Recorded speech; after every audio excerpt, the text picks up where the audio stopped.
Hola, ¿qué pasa? This is and I am Been Around the World. We are currently in Playa del Carmen, Mexico. I am on top of my rooftop patio, and today we are going to talk about budgeting.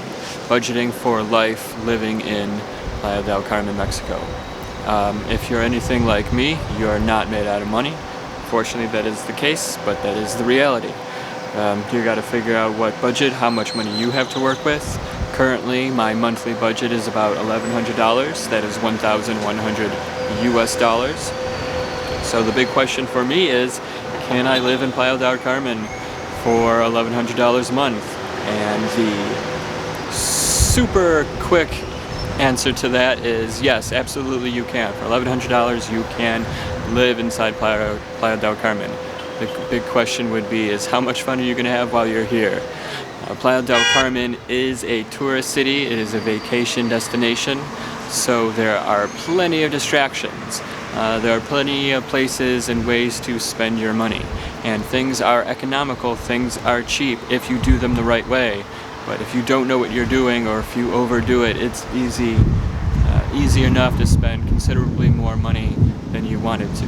Now, $1,100. If I was just looking for accommodations and feeding myself every day, I could probably live for $800 a month. I could probably do it for less. I'd rent a 2-bedroom apartment, get a roommate, and just feed myself with cheap food, which there's plenty of, and still high quality.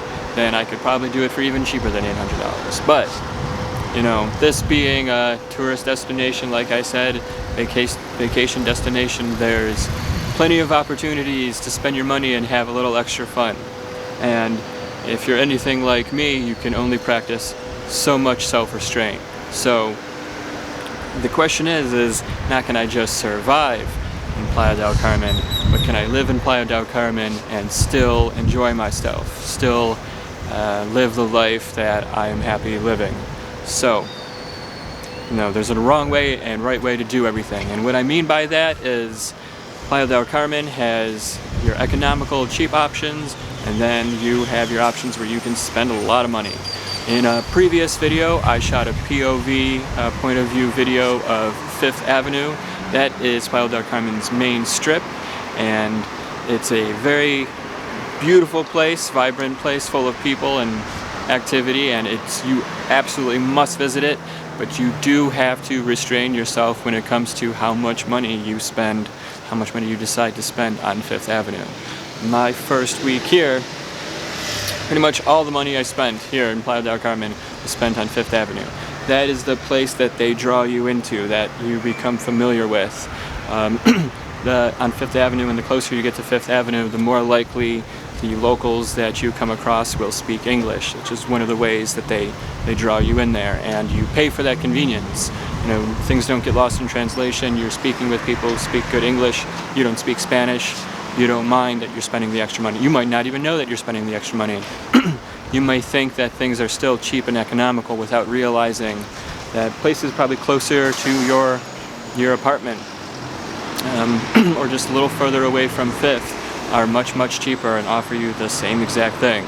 So, like for instance, basic things like food.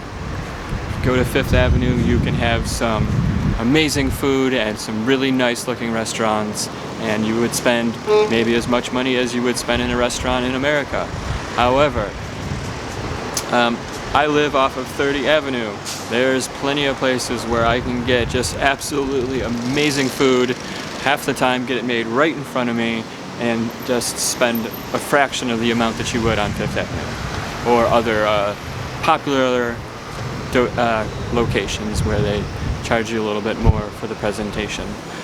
There's plenty of places, and this is Mexico. Tacos are a thing. You can get them everywhere. There's little food carts that just line up on the streets, and they're some of the best food I've ever had. If you don't want to eat food from a food cart, you can go to any number of the restaurants. Right around the corner from my apartment is a place, El Fogón. It's pretty popular around here.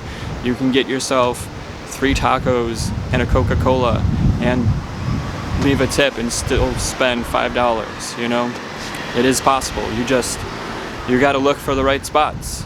The further away you get from the very trendy touristy areas, not only will you find cheaper food, but in my opinion you'll find better food, more authentic food. You can go to Quinta Avenida, Fifth Avenue, and go to Subway and restaurants and places that you've heard of, but if you find yourself in a new place, you want to try what they have, more local stuff, the things that you're unfamiliar with. That's kind of the whole point about traveling, is to try new stuff. So go to the more local places. You'll get food that they make right in front of you, tastes amazing, and it'll be a fraction of the cost. There's plenty of other ways besides food where it's easy, if you know what you're doing, to cut costs. Food being your number one expenditure, well, number one or number two, the other one being accommodations, where you live. If you are booking a hotel, the hotel rooms are cheaper than they are in America, but they still are up there as far as price when if you're going to be staying here a long time. You want to get an apartment, you want to get a condo or something, depending on how long you're staying here. If you're moving here, you might want to look into long-term leases. But my advice to you is to book an Airbnb for maybe a week. If you really want, maybe just a few days. If you book your apartment through Airbnb for the entire trip, you will have the security of knowing that once you get here, you have your accommodations already reserved, they're yours, and you have a home base. But if you book it through Airbnb, you will pay the extra fees and taxes. There is the service fee that they charge if you book any Airbnb anywhere. And then in Mexico, there is also the accommodation tax. Now there's only a few countries that actually charge that tax, and it's an extra tax that Mexico itself mandates Airbnb tax on their behalf. And that's just added cost. And my apartment, I'm pretty happy with it. And when I booked it, I thought I had a really good price. I thought it was really cheap. And come to find out, if I hadn't booked it entirely through the Airbnb website, that I would have saved myself a couple $100 overall on the price. So, because I'm going to be here for about 3 months, so that extra accommodation tax and service fee that I wouldn't have had to pay if I didn't book it through the site, definitely would have added up. So my advice to you, book a place through Airbnb that's highly rated. You can check out the ratings and the star ratings for the accommodation and the host or hostess themselves, just to make sure things are on the up and up. Once you have your place, you come down here, you find your temporary home base, then you go out into the real world. You just walk down the streets, you'll see there are plenty of apartments, plenty of vacancies, and people will leave their number for you to call them. Or if you go online, if you go on Facebook, there's so many different Facebook communities for expats, tourists, temporary visitors of that nature.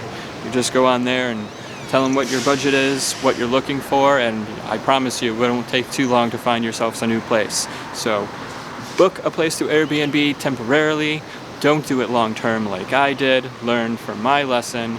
I thought I did enough homework to do things the right way, the proper way, but that was one of the major mistakes that I made. Again, I have no complaints about my apartment, and I will do a video walkthrough of my apartment in another video, but I could have saved a lot of money, and it's through no fault of the host or hostess themselves. It was error on my part.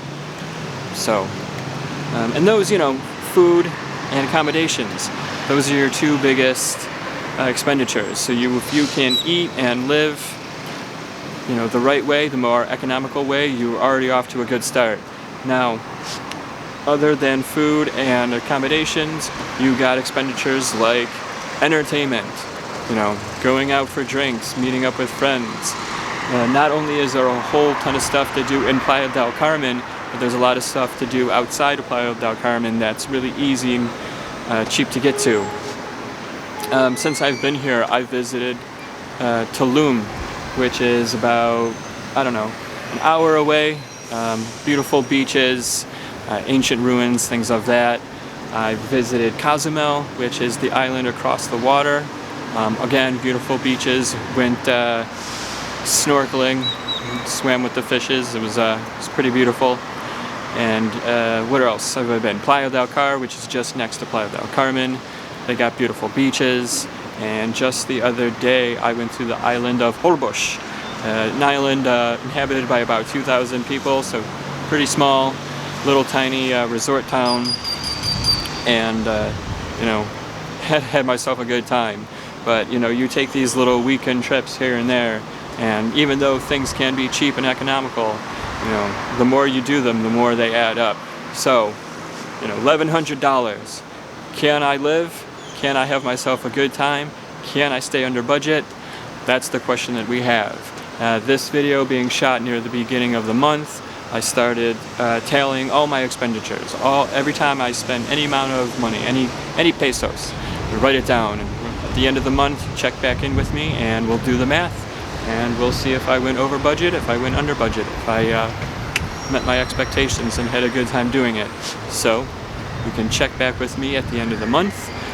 Make sure to watch all my other videos. There will be more upcoming videos. And I want you to have yourself a beautiful day. And I will talk to you next time. Adios.